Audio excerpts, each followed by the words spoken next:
കൊടുങ്ങല്ലൂരാണ് വീട്. എന്നെ പുതുതായിട്ട് ജോയിൻ ചെയ്തിട്ടുള്ള ആളുകൾക്കൊന്നും ചിലപ്പോൾ അറിയാൻ പറ്റില്ല. ഇപ്പൊ ഒരുപാട് പുതുതായിട്ട് ഒരുപാട് പാർട്ട്നേഴ്സ് ഡേ ബൈ ഡേ നമ്മളുടെ ടീമിലേക്ക് ജോയിൻ ആയിക്കൊണ്ടിരിക്കുകയാണ്. ഇപ്പൊ കമ്പനിയുടെ പ്രോഗ്രാം വരാൻ പോവാണ് 30-ാം തീയതി ലീഗസി. അപ്പോൾ അതുകൊണ്ട് തന്നെ ഒത്തിരി ആളുകൾ വിജയ് കാർഡിൽ ഇപ്പോൾ അസോസിയേറ്റ് ചെയ്തുകൊണ്ടിരിക്കുകയാണ്. അപ്പോൾ പുതുതായിട്ടുള്ള ആളുകൾക്ക് വേണ്ടി ഞാനൊന്ന് എന്നെ പരിചയപ്പെടുത്താം. അതല്ലാതെ ഒരുപാട് ആളുകൾക്ക് അറിയാവുന്ന ഒരു വ്യക്തി തന്നെയാണ്. ഞാൻ വിജയ് കാർട്ട് എന്ന് പറഞ്ഞ കൺസെപ്റ്റ് അസോസിയേറ്റ് ചെയ്തിട്ട് ഇപ്പോ 2026 ആകുന്ന സമയത്ത് ആം, ഒരു സത്യം പറഞ്ഞ ഒരു 5 വർഷം കഴിഞ്ഞു. 2020-ലാണ് വിജയ് കാർട്ടിലുമായി അസോസിയേറ്റ് ചെയ്യുന്നത്. ശരിക്കും ഒരു 6 വർഷത്തിലേക്ക് കടക്കാണ്. അപ്പോൾ ബേസിക്കലി ഞാൻ ബിസിനസ് എന്ന് പറഞ്ഞ ഒരു വലിയൊരു മേഖലയിലേക്കാണ് നമ്മളെല്ലാവരും കടന്നു വന്നിരിക്കുന്നത് അല്ലെ. അപ്പോ കടന്നു വരുന്ന സമയത്ത് ഒത്തിരി ആളുകൾ ഇത്തരത്തിലുള്ള ബിസിനസ് ബാക്ക്ഗ്രൗണ്ട് ഉള്ള ആളുകൾ ഉണ്ടായിരിക്കും. ഫാമിലിയിലായിട്ടും അറ്റ്ലീസ്റ്റ് വീട്ടില് എന്തെങ്കിലുമൊക്കെ ചെറിയ ചെറിയ ചെറുകിട ബിസിനസ്സുകള്, സംരംഭങ്ങള്, അല്ലെങ്കിൽ ചെറുകിട ഷോപ്പുകള്, അങ്ങനെ അല്ലെങ്കിൽ അറ്റ്ലീസ്റ്റ് നമ്മളെ വീട്ടിൽ തന്നെ എന്തെങ്കിലുമൊക്കെ നമ്മള് ചെറിയ ചെറിയ പലഹാരങ്ങൾ ഉണ്ടാക്കി വിറ്റിട്ടോ അല്ലെങ്കിൽ അങ്ങനെയൊക്കെ ചെറിയ ചെറിയ ബിസിനസ്സുകള്, ഇപ്പൊ ഈവൻ ഒരു ടൈലറിങ് ചെയ്യുന്ന ഒരു ചേച്ചിയാണെങ്കിൽ പോലും അവര് സ്വന്തമായിട്ടൊരു സംരംഭമാണ് ചെയ്യുന്നത് അല്ലെ. അപ്പൊ അവർക്കും കുറച്ച് ബിസിനസ് മേഖലകളും കസ്റ്റമേഴ്സിനായിട്ടുള്ള കാര്യങ്ങളും ഒക്കെ അത്യാവശ്യം കേട്ടുപരിചയം ഉണ്ടായിരിക്കും. കസ്റ്റമേഴ്സിനെ ഡീൽ ചെയ്യാനും എങ്ങനെയാണ് നമ്മൾ സെയിൽസ് കൊണ്ടുവരാനും അങ്ങനെയുള്ള ഒരുപാട് കാര്യങ്ങള് അത്യാവശ്യം പരിചയം ഉണ്ടായിരിക്കും. പക്ഷെ ഞാൻ എന്ന് പറഞ്ഞൊരാള് എന്റെ വീട്ടില് എന്താ പറയാ, ഒരു കോഴിമുട്ട വിറ്റ് പോലും ഒരു എന്താ പറയാ ഒരു ബിസിനസ് ചെയ്യാത്ത ഒരു അത്രയ്ക്കൊരു ബിസിനസ്സായിട്ട് ഒരു എന്താ പറയാ എക്സ്പീരിയൻസ് ഇല്ലാത്ത ഒരു വ്യക്തിയായിരുന്നു. പഠിക്കുക, ജോലി വാങ്ങുക, ബാക്കിയുള്ള എല്ലാ മേഖലകളും നമ്മളെ പേടിപ്പിക്കുന്ന ഒരു ഫാമിലി. ഇപ്പൊ ഇവൻ ഒരു പ്രൈവറ്റ് മേഖലയാണെങ്കിൽ അല്ലെങ്കിൽ ഇപ്പൊ പുറത്തൊരു ജോലി കിട്ടിയ ആണെങ്കിൽ കൂടിയും വീട്ടിൽ അതിന് നമ്മളിങ്ങനെ അയ്യോ അതൊന്നും നമുക്ക് വിശ്വസിക്കാൻ പറ്റില്ല, നമുക്കതൊന്നും വിശ്വസിക്കാൻ പറ്റില്ല, നമുക്കതൊന്നും ട്രസ്റ്റ് ചെയ്യാൻ പറ്റില്ല. അങ്ങനെ ഒരു ഗവൺമെന്റ് ജോലി എന്നുള്ള രീതിയിൽ ഈവൻ പഠിക്കുന്ന സമയത്ത് പോലും കോളേജ് ബസ്സിലാണ് വിട്ടിട്ടുള്ളത്. ഒരു ലൈൻ ബസ്സിൽ പോലും, ഒരു പ്രൈവറ്റ് ലൈൻ ബസ്സിൽ പോലും പോയിട്ട് ഒരു പരിചയമില്ല. കാരണം അത്രയ്ക്കും പുറം ലോകമായിട്ട് നമുക്ക് അതൊന്നും നമ്മളിങ്ങനെ ഒരു പേടിപ്പിച്ച് നിർത്തിയിട്ടുള്ള ഒരു ഫാമിലി. അങ്ങനെയായിരുന്നു എന്റെ. ഞാനൊരു ബിടെക് ആണ് ഞാൻ പഠിച്ചത്. ബേസിക്കലി ഒരു ഇലക്ട്രിക്കൽ എഞ്ചിനീയർ ആണ്. ബിടെക് ആണ് പഠിച്ചത്. 2014-ലാണ് പാസ് ഔട്ട് ആയത്. അപ്പോൾ ബിടെക് ഒക്കെ കഴിഞ്ഞ് നമ്മള് KSEB-ല് കോൺട്രാക്ട് ബേസിലാണ് ജോലിക്ക് കയറിയത്. ആ ഒരു സമയത്താണ് സത്യം പറഞ്ഞ ഒറ്റയ്ക്ക് ഒരു ലൈൻ ബസ്സിൽ യാത്ര ചെയ്യുന്നത്. അപ്പൊ അങ്ങനെ അങ്ങനെ വളർന്ന ഒരു ഫാമിലിയാണ്. അപ്പോ എന്നെ സംബന്ധിച്ച് ഇലക്ട്രിക്കൽ പഠിക്കുന്ന സമയത്ത് നമുക്ക് നല്ല രീതിയിൽ എവിടെയെങ്കിലൊക്കെ, കാരണം ഫാമിലി കുറച്ച് ബുദ്ധിമുട്ടുകളൊക്കെ ഉണ്ടായിരുന്നു. അച്ഛന് ജോലിയൊക്കെ പോയ ഒരു സമയമൊക്കെ ആയിരുന്നു ആ സമയം. അപ്പോ ആഹ് നല്ല രീതിയിൽ ഒരു ജോലി വാങ്ങണം, നല്ല രീതിയിൽ ഒരു ജീവിതം മെച്ചപ്പെടുത്തണം എന്ന് ഭയങ്കര അതിയായ ആഗ്രഹമുണ്ട്. അത് നമ്മളെ വീട്ടില് എപ്പോഴും അമ്മ പറഞ്ഞിരുന്ന ഒരു കാര്യമാണ്. കാരണം അമ്മയ്ക്ക് ജോലിയില്ല, അമ്മ ഒരു വീട്ടമ്മയാണ്. അപ്പൊ എന്നെ പോലെ ആവരുത്, സ്വന്തം ഇൻഡിപെൻഡന്റ് ആവണം എന്നുള്ള ഒരു കാര്യം പറഞ്ഞു തരായിരുന്നു. അപ്പോ ഞാൻ ഇതൊക്കെ പറയാൻ കാരണം ചെറിയ ചെറിയ തോട്ടുകളാണ്, കാര്യങ്ങളാണ് ഇതൊക്കെ. പക്ഷെ ഓരോ മനുഷ്യർക്കും ജീവിതത്തിൽ ഉണ്ടാക്കുന്ന മാറ്റങ്ങൾ എന്ന് പറഞ്ഞാൽ നമ്മൾക്ക് ആരാണോ നമ്മളെ തലയിലേക്ക് പലതും ഫീഡ് ചെയ്ത് തരുന്നത്, ഏത് രീതിയിലാണ് നമ്മളെ തലയിലേക്ക് അവർ ചെറുപ്പം മുതലേ നമ്മൾക്ക് പറഞ്ഞു തരുന്നത്, അതനുസരിച്ചിട്ടായിരിക്കും നമ്മളെ തോട്ട് പ്രോസസ്സ് പോവുക, നമ്മളെ ചിന്തകൾ പോവുക, നമ്മളെ പ്രവൃത്തിയായിട്ട് മാറുക, നമ്മളെ ജീവിതത്തിൽ നമ്മൾ എവിടെയെങ്കിലുമൊക്കെ ആയിത്തീരുന്നത് അതനുസരിച്ചിട്ടാണ്. അപ്പോ അമ്മ വളരെ ശക്തമായിട്ട് പറഞ്ഞിട്ടുള്ള ഒരു കാര്യമാണ് നമ്മൾ ഇൻഡിപെൻഡന്റ്, അത് ഒരു സ്ത്രീ കൂടിയാണല്ലോ, ഇൻഡിപെൻഡന്റ് ആകണം എന്നുള്ളത്. അമ്മയുടെ ലൈഫ് പോലെ ആവരുത് എന്നുള്ള കാര്യം പറഞ്ഞു തരായിരുന്നു. അപ്പൊ ഉം, ആ അങ്ങനെയാണ് തലയിൽ നമുക്ക് പഠിക്കണം, നല്ല ജോലി വാങ്ങണം, അവരെ ഹെൽപ്പ് ചെയ്യണം, നമ്മൾക്കും വളരണം എന്നൊക്കെ ചിന്തിച്ച് നന്നായിട്ട് അപ്പോ നമ്മൾ ഏതൊരു കാര്യത്തിലും ആ വിജയിക്കണമെങ്കിൽ ഇപ്പൊ നമ്മളെ മക്കള് പഠിക്കുന്നുണ്ട് അല്ലെ, പഠനം അല്ലെ. നമ്മള് ഈ ഒരു ടീമില് ഇന്ന് ഇരിക്കുന്ന ഈ സ്ക്രീനിൽ പല പല കാര്യങ്ങൾ നമ്മളെ ജീവിതത്തിൽ ഇവിടെ പോകുന്നുണ്ട്. പഠനം അല്ലെ, കുടുംബം, ഇതുപോലെ നമ്മളുടെ ബിസിനസ്, നമ്മളുടെ ജോലി, നമുക്ക് എന്തൊക്കെ ആഗ്രഹമുണ്ടോ, ഏത് കാര്യമായാലും നമ്മൾ ഏതൊരു കാര്യത്തിലും നമ്മൾ വിജയിക്കണമെങ്കിൽ നമ്മള് കംപ്ലീറ്റ്ലി നമ്മൾ മാനസികമായിട്ട് ആ ഒരു കാര്യത്തിൽ ഇൻവോൾവ് ആവണം.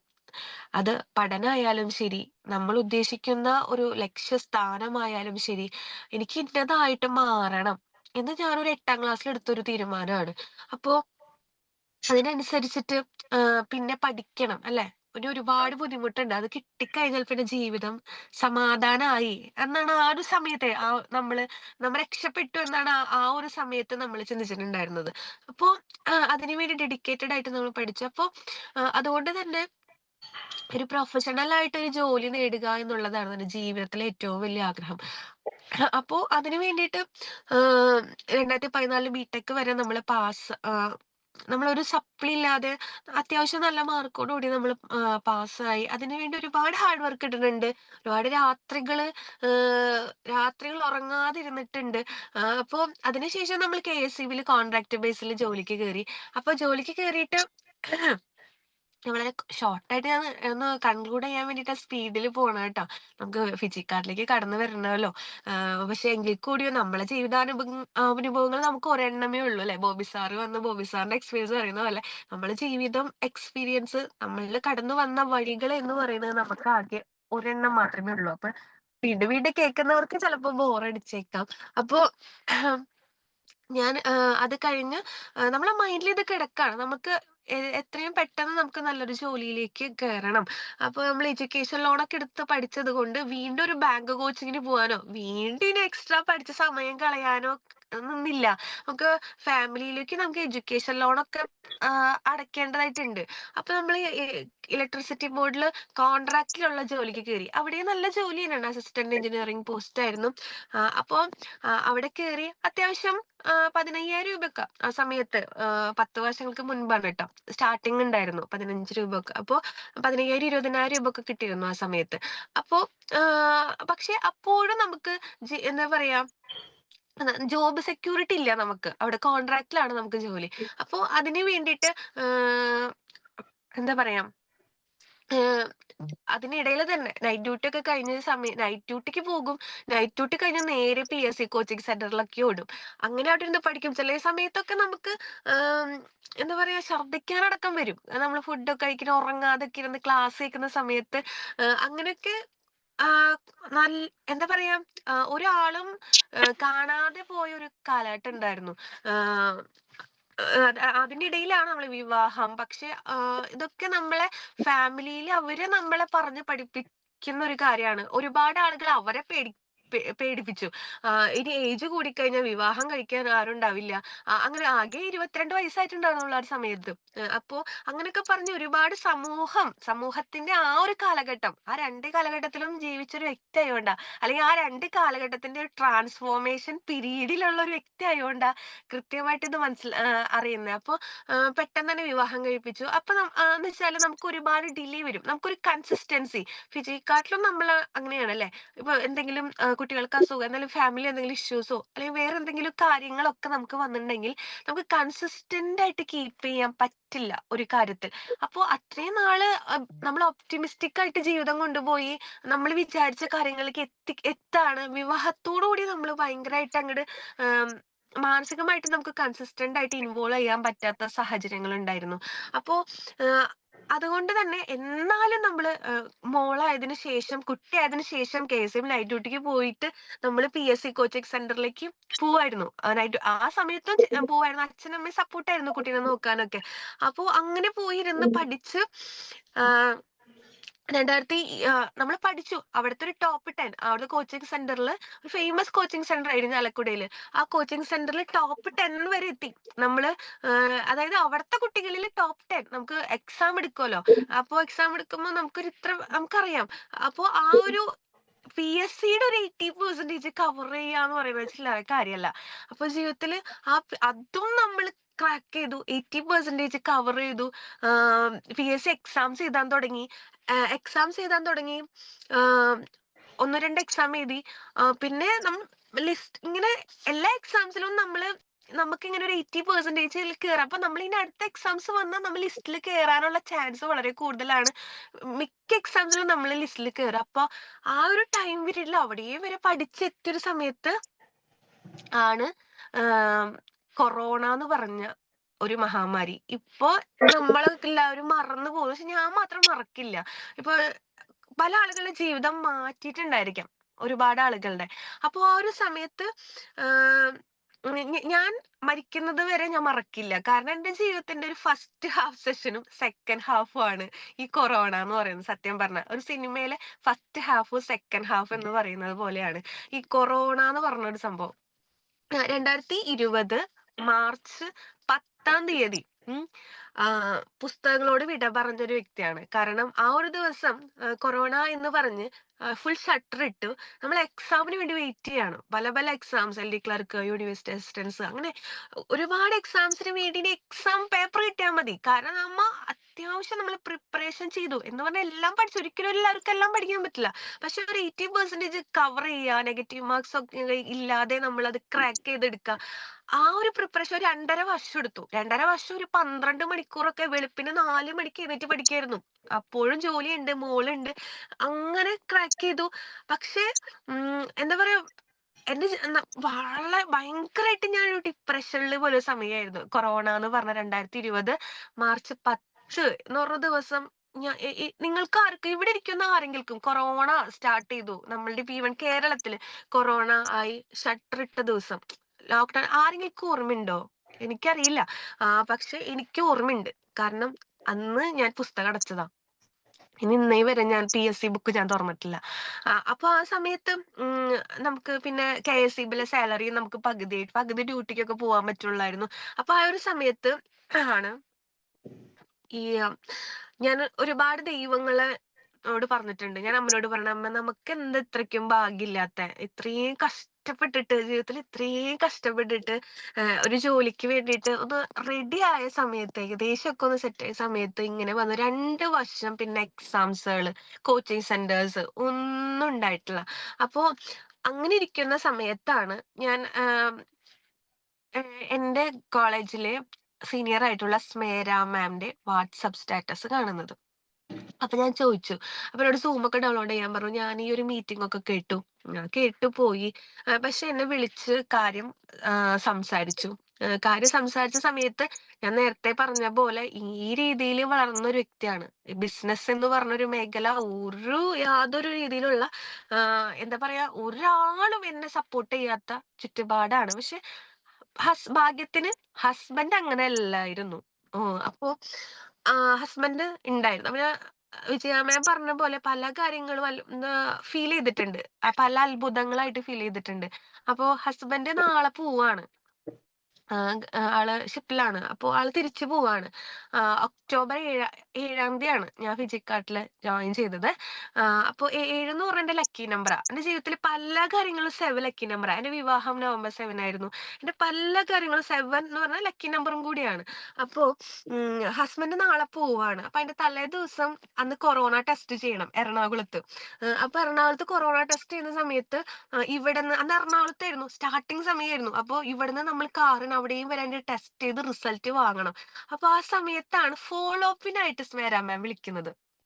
അപ്പോ രണ്ടുപേര് ഫ്രീ ആയിട്ടുള്ള ഒരു സമയം. നിങ്ങൾ ആലോചിക്കണം, ഈ പ്രപഞ്ചം തന്നെ നമുക്ക് അതിനു വേണ്ടിയിട്ട്, ഞാൻ ഒരു ബിസിനസ് എന്റർപ്രനർ ആകണം, ഒരു ബിസിനസ് ചെയ്യാനുള്ള ഒരു കപ്പാസിറ്റി നമുക്കുണ്ട്. അത് മുന്നേ ദൈവം എന്താ പറയാ കണക്ക് കൂട്ടി വെച്ചിട്ടുണ്ട്. അപ്പോ എനിക്ക് തന്നെ അത്ഭുതമാണ് ഞാൻ ഫിജിക്കാളിലേക്കുള്ള എന്റെ എൻട്രി എന്ന് പറയുന്നത്. പക്ഷെ ഇതിനൊക്കെ ഒരു ചെറിയൊരു ടൈം ഡിഫറൻസ് വരാണെങ്കിൽ ഞാൻ ഒരിക്കലും ഫിജിക്കാർഡിൽ ജോയിൻ ചെയ്യില്ല. അപ്പൊ ഞാൻ കൊടുങ്ങല്ലൂരിന്ന് എറണാകുളത്തേക്കുള്ള യാത്രയിൽ കൊടുങ്ങല്ലൂര് എത്തിയ സമയത്ത് സ്മേരാമേടെ എന്നെ വിളിക്കുന്നത് കൺവിൻസ് ചെയ്യാനായിട്ട്. ഞാൻ പറഞ്ഞു, ഞാനിതില്ല എന്താ നിനക്ക്, ഞാൻ അവളുടെ അടുത്ത് ചോദിച്ച കാര്യം, നിനക്ക് തോന്നില്ല ഇത് അവര് നിന്നെ പറ്റിച്ചാണെന്ന് നിനക്ക് മനസ്സിലായില്ല, ഇത്രയും വില കൂടിയ സാധനങ്ങള് ഇത് അവര് നിന്നെ പറ്റിച്ചതാ എന്ന് പറഞ്ഞിട്ട് ഞാനിങ്ങനെ സ്റ്റാർട്ട് ചെയ്തു. അപ്പൊ കൊടുങ്ങല്ലൂര് മുതൽ എറണാകുളം വരെ സംസാരിച്ചു.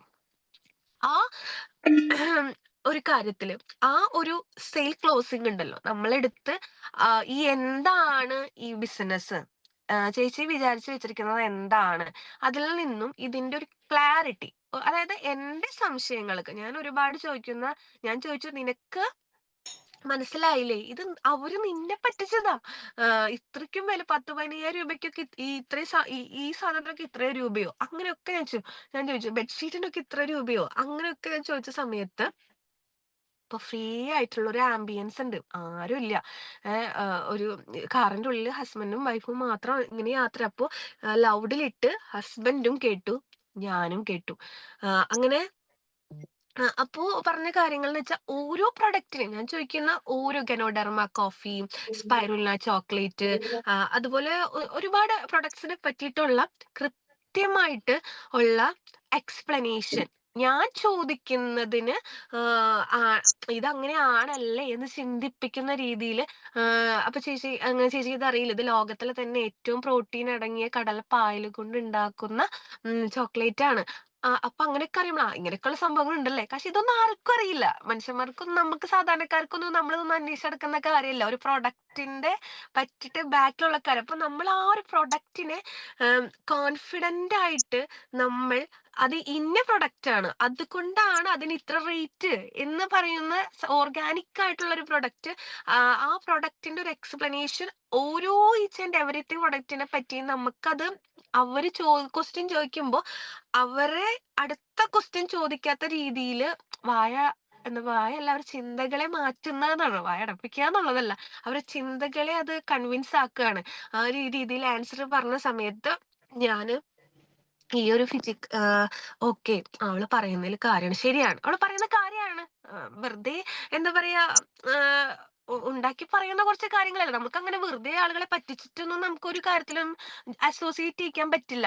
അപ്പൊ അവള് പറയുന്ന സയൻസിന് ബാക്ക്ഗ്രൗണ്ട് എടുത്ത് നോക്കുകയാണെങ്കിൽ, അതിന്റെ ഓരോ കാര്യങ്ങൾ എടുത്ത് നോക്കുകയാണെങ്കിൽ കറക്റ്റ് ആണ്. അപ്പോ അത് കൺവിൻസ് ആയി.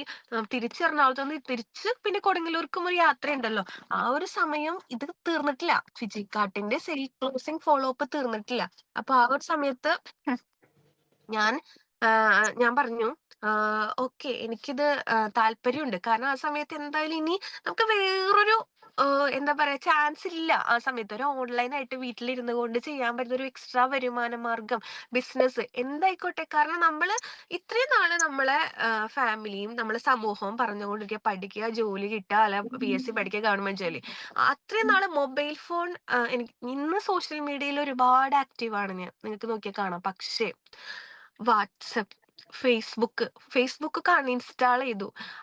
അൺഇൻസ്റ്റാൾ ചെയ്തിട്ടാണ് നമ്മൾ PSC ക്കൊക്കെ ഇരുന്ന് പഠിച്ചത്. കാരണം അല്ലെങ്കിൽ നമ്മൾ മൈൻഡ് പോവാതിരിക്കാൻ വാട്സപ്പ് ഉണ്ടായിരുന്നു, ഫേസ്ബുക്ക്, സോഷ്യൽ മീഡിയാസ്, ഇതൊക്കെ ഫോണിൽ നിന്ന് തന്നെ അൺഇൻസ്റ്റാൾ ചെയ്ത് നമ്മൾ കംപ്ലീറ്റ് മൈൻഡ് അങ്ങനെ ആക്കി നമ്മൾ ഇങ്ങനെയാണ് ജീവിതം കൊണ്ട് വന്നത്. അപ്പൊ നമ്മൾ ഈ വിചാരിക്കുന്ന പോലെ ഒന്നല്ല.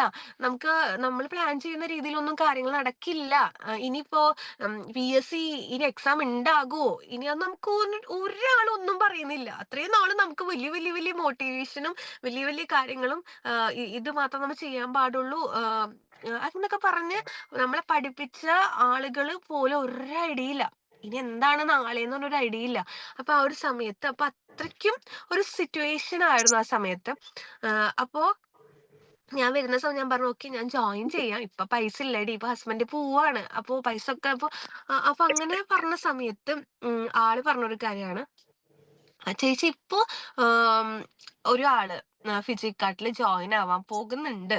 അപ്പോ ചേച്ചി അതിനു മുൻപ് ചേച്ചി ഐഡിയ അടിക്കുകയാണെങ്കിൽ അവര് ചേച്ചിയുടെ അണ്ടറിലായിരിക്കും ഉണ്ടാകുക. അപ്പൊ ചേച്ചിക്ക് ഒരു സൈഡില് ഫസ്റ്റ് തന്നെ നമുക്ക് ഒരു അപ്പൊ സത്യം പറയട്ടെ സത്യം പറയട്ടെ ഫിജിക്കാട്ട് എന്ന് പറഞ്ഞ കൺസെപ്റ്റ് കേട്ടത് ഓക്കെ, അതിന്റെ പ്രൊഡക്റ്റ് ഓക്കെ, ആ കൺസെപ്റ്റ് എന്താണെന്ന് മനസ്സിലാക്കി കുറെ കാര്യങ്ങൾ പറഞ്ഞു തന്നു കേട്ടോ.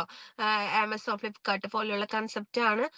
പക്ഷെ അവിടുത്തെ ലാഭം മുഴുവൻ അവര് ഓണേഴ്സിനാണ് പോകുന്നെങ്കിൽ ഫിജിക്കാട്ടിന് കിട്ടുന്ന ലാഭത്തിന്റെ 42% ഈ കമ്പനിക്ക് വേണ്ടി സ്റ്റാർട്ടിംഗ് സ്റ്റേജിൽ ഈ കമ്പനിയെ വളർത്തുന്നതിന് വേണ്ടി ഈ പ്രൊമോട്ട് ചെയ്യുന്ന ആളുകൾക്കാണ് കമ്പനി വീതിച്ചു തരിക എന്ന് പറഞ്ഞൊരു പോയിന്റ് ഭയങ്കരമായിട്ട് സ്ട്രൈക്ക് ചെയ്തു. അതും എനിക്ക് ഇഷ്ടപ്പെട്ടു.